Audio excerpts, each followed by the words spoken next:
about physical science with chapter 1. This is an introduction. So, the question is, what is science? So, it's a collective finding of what humans know about nature. It is a process of gathering and organizing knowledge about nature.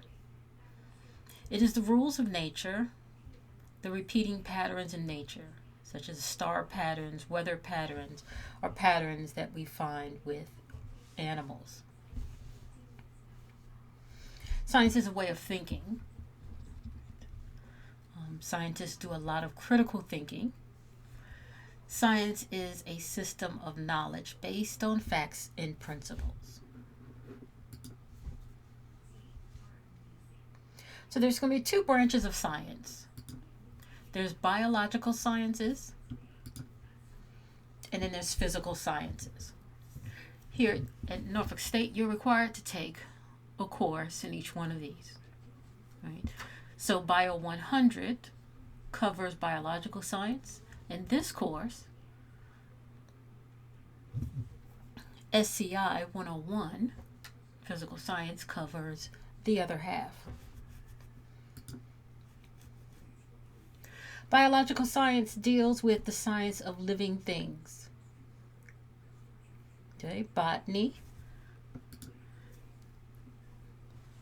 zoology, botany, and ecology. Zoology is going to deal with animals. Botany deals with plants. And ecology deals with the relationship of living things in their surroundings. So again, anything that's living is on the biology side.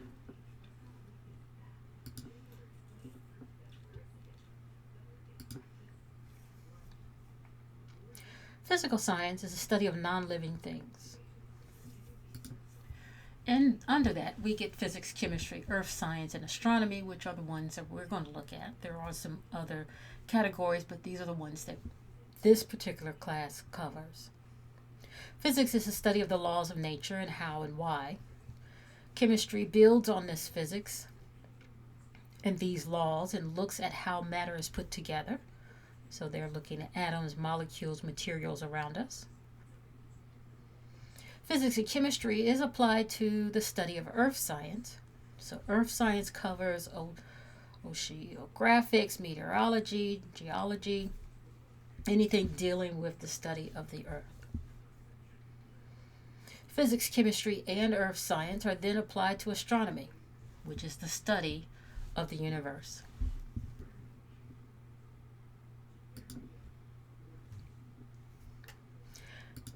So there is a difference between science and technology.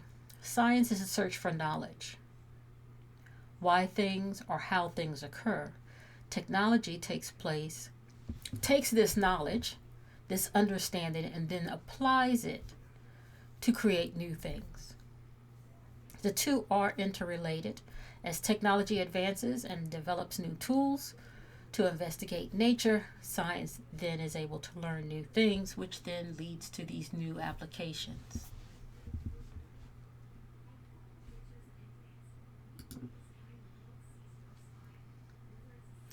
Scientific method is simply an organized way of thinking about and solving problems.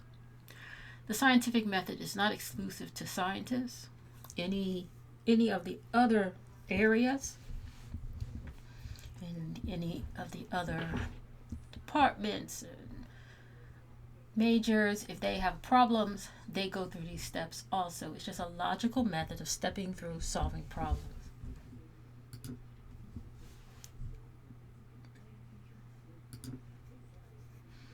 In order for science to work, there's an assumption.